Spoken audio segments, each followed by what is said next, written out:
This is just a quick look at my morning routine. My Ring camera caught me coming out to pull the cover off my pool.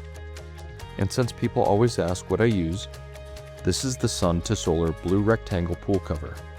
Nothing fancy, it just does the job really well. As I pull it back, you can see the water underneath is clean and ready to go. No leaves, no random debris floating around. The cover keeps everything out overnight, which saves me a lot of time in the mornings. The other thing I've noticed is the temperature. This cover actually holds onto the heat from the day before, so the water doesn't feel shockingly cold when I check it in the morning. It's not dramatic, but it's enough to make a difference.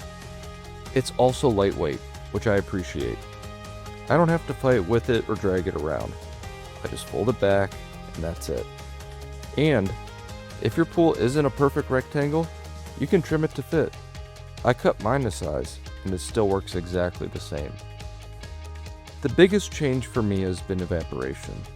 I'm not topping off the pool every couple days, and I'm not burning through chemicals like I used to. The cover keeps everything more stable, which makes the whole pool easier to maintain.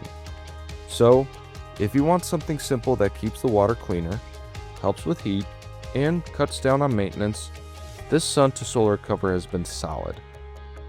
It's not complicated, it just works.